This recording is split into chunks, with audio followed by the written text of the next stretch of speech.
اشتري بيبسي وكوكاكولا وبلاش في 7 والحاجات المقرفه دي، بلا مقاطعه بلا نيله. ده اللي ناس كتير فهمته من البوست اللي انا عملته عشان بشتكي فيه من زياده سعر كان الفي 7.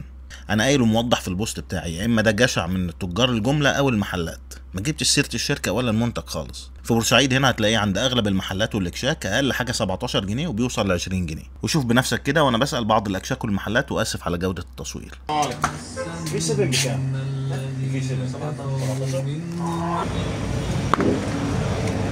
في ناس بتبيعه ب 20. ما هو ده ب 20 انما ال 7 العادي. يعني ده ب 20 ال 7 العادي اللي ب 15. انا بحسب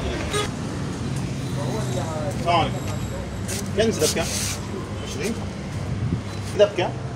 البي والبيبسي العادي مش الاثنين نفس السعر؟ ده اغلى؟ طول عمره اغلى.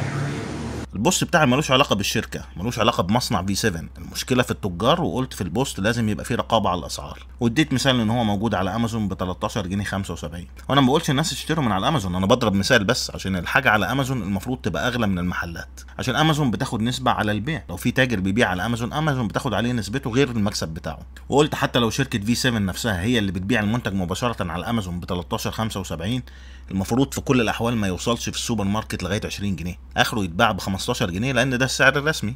تاني، دي مش مشكله الشركه خالص، دي مشكله جشع التجار في تضارب اسعار مش طبيعي في سعر كل حاجه، مش المنتج ده بس.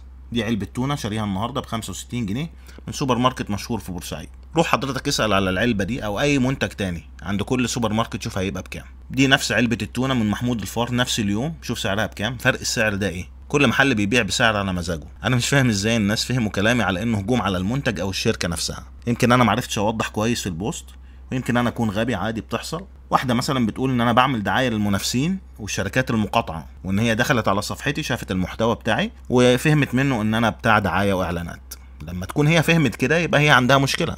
وعلى العكس، واحد كاتب تعليق ان المنتج طعمه وحش جدا، انا مش هقول اللفظ اللي هو قاله، فواحد رد عليه ازاي المنتج حلو، فقال له بص على كل التعليقات. مش فاهم هو جاب الكلام ده منين. هي اغلب التعليقات بتشكر في المنتج، محدش قال ان المنتج وحش. انا جالي ايرور وانا بقرا تعليقات الناس، يا اما انا عندي مشكله يا اما بشكل عام مستوى الفكر راح في داهيه. انا بحاول ما اشتريش المنتج المقاطعه حتى لو مفيش غيره.